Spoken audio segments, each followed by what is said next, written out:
Hello everyone and once again welcome to Instagram series myself Umar Taskeer. Guys, इस particular video में हम लोग बात करने वाले कुछ इंपॉर्टेंट फैक्टर्स की, कुछ इंपॉर्टेंट की एलिमेंट्स की, जिनका हमें ध्यान रखना है जब कभी भी हम कंटेंट स्ट्रेटजी बना रहे होंगे अपने इंस्टाग्राम के लिए या कंटेंट प्रिपेयर कर रहे होंगे। तो गाइस, यहाँ पर हम लोग यही सारे की एलिमेंट्स को देखने वाले हैं। सो गाइस, यहाँ पर आप देख सकते हो कंटेंट के पॉइंट ऑफ व्यू से चार बहुत ही इंपॉर्टेंट चीजें जिनको हम इग्नोर नहीं कर सकते किसी भी पॉइंट पे इंस्टाग्राम के अंदर। First thing is consistency. Second thing is कि हमें जो वीडियोस हैं, स्टोरीज हैं, उनके लिए हमें जाना चाहिए, और जो नया अभी लॉन्च हुआ है जैसे इंस्टाग्राम रील, उसके लिए हमें जाना चाहिए। हमें कन्वर्सेशंस के ऊपर ध्यान देना चाहिए कि हम कन्वर्सेशंस स्टार्ट करें, ठीक है, हम कन्वर्सेशन करें, हम किसी भी चीज को इनिशिएट करें, हम कमेंट्स में जाके बात करें, हमारे टाइप के जो दूसरे अकाउंट्स हैं हम उनके कमेंट में भी जाके इंगेज करें। देखो, जब तक आप केवल प्रोफाइल बना के बैठ जाओगे, आप दूसरी जगह इंगेज नहीं करोगे, तो आप इस चीज को हमेशा एक्सपेक्ट नहीं कर सकते कि भाई आपका जो कंटेंट है केवल आप कंटेंट डालेंगे और ना आपको कहीं इंगेज होना है, ना आपको दूसरी प्रोफाइल्स के ऊपर जाना है, ना उनकी पोस्ट को लाइक करना है, ना वहां पर कमेंट करना है। तो ऐसा भी नहीं है, आपको इन सारी चीजों का भी ध्यान देना पड़ेगा। अगर आप सिंपली जो है केवल कंटेंट स्ट्रेटजी बना के, केवल कंटेंट बना के ही बैठ जाओगे, जैसे हम लोगों ने बात करी थी कि केवल अगर हम लोग अपनी प्रोफाइल को ऑप्टिमाइज कर दें और उसके बाद हम कोई एक्टिविटी ना करें, कंटेंट के लिए कोई प्लानिंग ना करें, तो भी हमारा इंस्टाग्राम के ऊपर आना वेस्ट हो जाएगा। और जो हम चाहते हैं इंस्टाग्राम से अचीव करना, या जो इंस्टाग्राम का पोटेंशियल है, हम उसको यूज नहीं कर पाएंगे। सेम चीज goes with the content also, कि आप कितना भी अच्छा कंटेंट बनाएं, ठीक है, वो उसमें वायरलिटी के भी एलिमेंट्स आप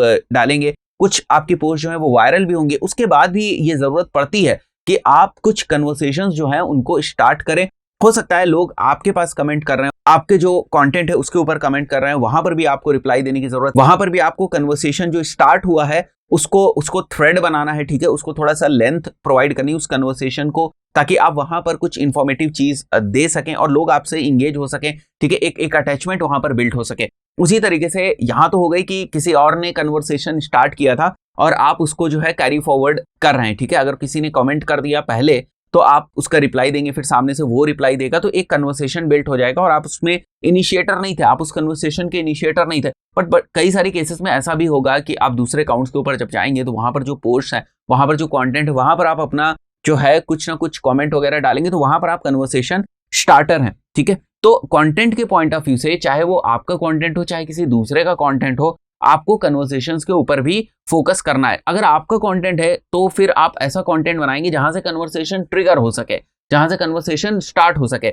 जैसे यहां पर आपको क्वेश्चंस क्रिएट करने हैं, पोस्ट क्रिएट करनी इस टाइप की, जहां पर पोल्स हो, जहां पर क्वेश्चंस पूछे जा रहे हो, इस टाइप की पोस्ट क्रिएट करनी जहां पर लोग कमेंट करें, ठीक है। ऐसे एलिमेंट्स पोस्ट के अंदर डालने हैं ताकि लोग उससे इंगेज हों, कुछ क्वेश्चंस करें, अगर आपने कुछ क्वेश्चंस किए हुए तो लोग उसको आंसर करें। तो इस टाइप का जो कंटेंट है, इस टाइप के जो एलिमेंट होते हैं कंटेंट के अंदर, इसको भी आपको ध्यान में रखना है। और जब कभी आप अपना कंटेंट कैलेंडर या जो भी आपकी कंटेंट की स्ट्रैटेजी आप डिवाइस करेंगे, आगे चल के हम लोग इसको भी डिस्कस करेंगे और डिटेल में, तो जब कभी भी आप उस चीज को डिवाइस करेंगे तो वहां पर आपको इस चीज का ध्यान रखना है कि ये सारे एलिमेंट्स वहां पर हैं या नहीं है, ठीक है। तो शुरू करते हैं हम लोग पहले पॉइंट से, कंसिस्टेंसी। जैसे हम लोगों ने बात करी, फिर मैंने आपको इंस्टाग्राम रील्स के बारे में बताया, फिर आपको बताया कि कन्वर्सेशंस भी स्टार्ट करवाना और करना, दोनों ही चीजें बहुत इंपॉर्टेंट है। और उसके बाद जियो टैग्स को लेकर बहुत ज्यादा लोग जो है वो ध्यान नहीं देते हैं, तो ये भी बहुत इंपॉर्टेंट है कि आप जियो टैग्स के ऊपर भी फोकस करें, ठीक है। तो इसके बारे में हम लोग बात करेंगे, बट यहाँ पर मैंने आपको थोड़ा सा हिंट दे दी यहाँ पर कि जियो टैग्स को भी आपको टेस्ट करना चाहिए। बहुत सारे अलग अलग हैशटैग्स लोग टेस्ट करते हैं, और बड़े सारे केसेस में मैंने देखा है कि जियो टैग्स लोग टेस्ट नहीं करते, बट हाँ, वहीं पर टेक्स्ट करना है, उसी पोस्ट में आपको यूज करना है जहां बेसिकली वो एप्लीकेबल हो, कि वहां पर जो है जियो टैग्स एप्लीकेबल ही नहीं है, ठीक है। ऐसी पोस्ट हो, ऐसा कंटेंट हो जहां पर ज्योग्राफी, जियो टैग का मतलब ज्योग्राफी से रिलेटेड जो हैशटैग्स हैं, आपके सिटी से रिलेटेड हो सकता है, आपकी कंट्री से रिलेटेड हो सकता है, तो एक्चुअली वहां पर एप्लीकेबल होंगे, तभी आप जो जियो टैग्स हैं उनकी पोटेंशियल को। तो अगर हम लोग एग्जांपल लें और एक बहुत ही जनरल प्रोफाइल का एग्जांपल लेते हैं, किसी इंडिविजुअल की प्रोफाइल है और वो वेकेशन पे कहीं जाता है, तो अगर वो किसी भी लोकेशन के ऊपर जाता है और वो वहां पर है, वहां पर उसने फोटो ली, वो फोटो डाली उसने, और उसके बाद वो वहां पर जियो टैग को यूज कर सकता है। तो ऐसा नहीं कि बिना मतलब कि आप जियो टैग को यूज कर देंगे, बेसिकली जियो टैग एप्लीकेबल होने चाहिए, तभी आप उनको यूज करेंगे। तो कंसिस्टेंसी की बात करते हैं हम लोग, ये भी बहुत ही इंपॉर्टेंट एलिमेंट है कंटेंट के पॉइंट ऑफ व्यू से। You have to be consistent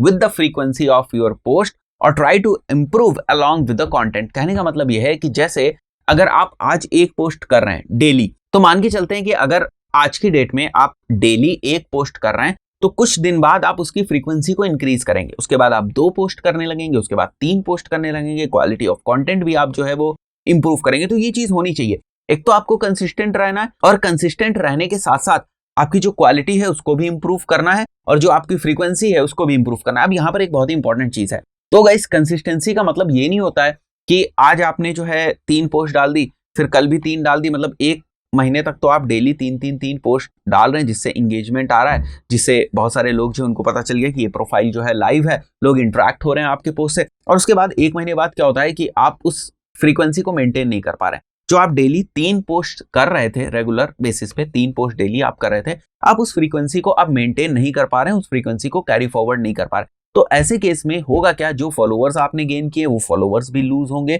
जो ट्रस्ट आपने गेन किया वो ट्रस्ट भी लूज होगा, और साथ ही साथ जो एंगेजमेंट आज आपको मिल रहा है, जैसे आप देखते होंगे कि आपकी पोस्ट के ऊपर रेगुलर एंगेजमेंट बढ़ता जा रहा है, जो ग्राफ आपके फॉलोअर्स का है या जो एंगेजमेंट का है वो ऊपर की तरफ जा रहा है, वो ग्राफ भी नीचे आना शुरू हो जाएगा। तो आप उसी चीज को स्टार्ट करें जो आप लॉन्गर पीरियड ऑफ टाइम के लिए कंटिन्यू कर सके या उसमें इंप्रूव कर सके। तो अगर मुझे लग रहा है कि आज मैं 2 पोस्ट कर सकता हूं तो मैं 1 पोस्ट करूंगा, कुछ टाइम के बाद मतलब 1 पोस्ट से मैं कंसिस्टेंट हूंगा कि इस टाइम पे मुझे डेली 1 पोस्ट करनी है, इस चीज से रिलेटेड करनी है, तो उसमें मैं कंसिस्टेंट रहूंगा। और उसके बाद मैं बाद में क्या करूंगा, 1 पोस्ट से 2 पोस्ट की तरफ स्विच हो जाऊंगा, ठीक है। फिर देखूंगा कि 2 पोस्ट जो मैं रेगुलर कर रहा हूं, डेली बेसिस पे कर रहा हूं, मैं उसमें कंसिस्टेंट हूं या नहीं हूं, तो मुझे उसमें भी कंसिस्टेंट रहने की जरूरत है। फिर जब मैं 3 पे स्विच करूंगा तो मैं ये मेक श्योर करूंगा कि वो जो 3 पीस ऑफ कंटेंट को मैंने डिसाइड किया है कि डेली 3 जो है मेरी पोस्ट जाएंगी या वीडियोस जाएंगे, स्टोरी जाएंगी, जो भी वट एवर द कंटेंट है जो मैंने डिसाइड किया है, एक सेट शेड्यूल जो मैंने सेट किया है,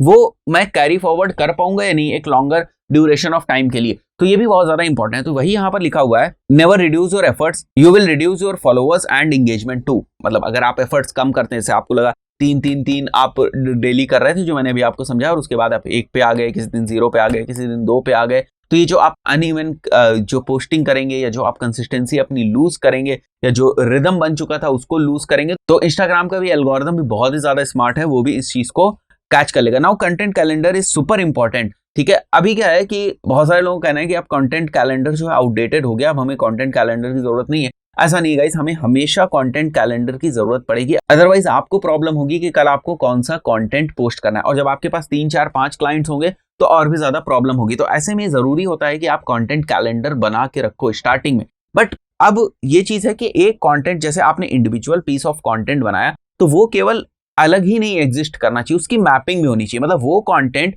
दूसरे कंटेंट के साथ रिलेट करना चाहिए, ठीक है। एक कंटेंट दूसरे कंटेंट के साथ जुड़ा हो। हम ये नहीं कह सकते कि हमारे सारे कंटेंट आपस में जो है कनेक्टेड हो, बट कुछ कंटेंट जो है वो आपस में कनेक्टेड होने चाहिए, जिससे कि हम एक कंटेंट को दूसरे कंटेंट के साथ यूज कर सके। बात समझिए। अब कनेक्टेड का मतलब ये है कि जैसे एक में हमने किसी भी चीज के बारे में डिस्कस किया, तो उसी चीज से रिलेटेड डिस्कशन हम किसी दूसरी पोस्ट में या किसी स्टोरी में या किसी वीडियो में भी हम कर दें। तो बेसिकली हम एक मैपिंग कर रहे हैं, हम जो कंटेंट क्रिएट कर रहे हैं उसमें आपस में रिलेशन है, जिससे कि लोग अगर एक टाइप के कंटेंट को कंज्यूम कर रहे हैं, एक कंटेंट को ले रहे हैं, देख रहे हैं, तो वो दूसरे कंटेंट को भी देखेंगे, ठीक है। तो वो एक कनेक्टिविटी स्टैब्लिश होती है, और आप अपने फॉलोवर से रियल टाइम में, ऐसा लगता है कि आप रियल टाइम में अपने फॉलोवर्स के साथ इंगेज कर रहे हो। ऐसा नहीं है कि एक जो आपकी पोस्ट थी बस उसका स्कोप उतना ही था, इंडिपेंडेंट स्कोप था, उसके बाद उसका स्कोप खत्म हो गया, उसका कोई यूज नहीं रह गया, या वो कोई आपको वैल्यू वो पोस्ट या वो कंटेंट पीस ऑफ कंटेंट आपको नहीं प्रोवाइड कर रहा है। तो जरूरी नहीं है कि जो कंटेंट है आपका वो सारे ही कंटेंट आपस में लिंक हो, ऐसा भी नहीं है। कुछ कंटेंट्स के लिए आप इस चीज को ट्राई कर सकते हैं, right. And content calendar is super important. जैसे मैंने बताया पिछले वीडियो में, मैंने आपको बताया था कि इंस्टाग्राम रील्स बहुत ही ज्यादा इंपॉर्टेंट है। इस फीचर को हम लोग को ट्राई करना है, क्योंकि अभी जो है ना वो ऑर्गेनिक रीच बहुत ही अच्छी इंस्टाग्राम रील्स के ऊपर। तो गाइस हम लोग को यहाँ पर जैसे कन्वर्सेशन की हम लोग बात करें, तो कन्वर्सेशन स्टार्टर भी बनना है, कन्वर्सेशन को फॉरवर्ड भी ले जाना है। ऐसा नहीं कि हमें कन्वर्सेशन किलर बनना है, कि कन्वर्सेशन के लिए हम एक फुल स्टॉप बन जाए, कि कन्वर्सेशन स्टॉप ही कर दें, डाई ही कर दें, तो ऐसा नहीं करना है, ठीक है। कन्वर्सेशन शुड बी देयर, तभी एंगेजमेंट होगा। और जियो टैग्स के बारे में जैसे मैंने आपको बताया कि जियो टैग्स को भी आप कंटेंट के साथ यूज कर सकते हैं। यहाँ पर हैशटैग्स आते हैं बेसिकली, बट मैंने अभी के लिए आपको यहाँ पर जियो टैग्स के बारे में थोड़ा सा बता दिया। आगे हम लोग हैशटैग्स वगैरह के बारे में भी डिस्कशन करेंगे। तो बात समझ में आई कि ये इंपॉर्टेंट जो की एलिमेंट्स हैं, जो हमें कंटेंट फ्रेम करते वक्त, कंटेंट कैलेंडर बनाते वक्त, या कंटेंट के बारे में सोचते वक्त कि किस टाइप का कंटेंट हम क्रिएट करने जा रहे हैं, इन सारी चीजों का, ये जो हमारे इंपॉर्टेंट एलिमेंट्स हैं, इनका हमें ध्यान रखना पड़ता है। दोस्तों इस पर्टिकुलर वीडियो में इतना ही, मिलता है नेक्स्ट वीडियो में। Till then good bye.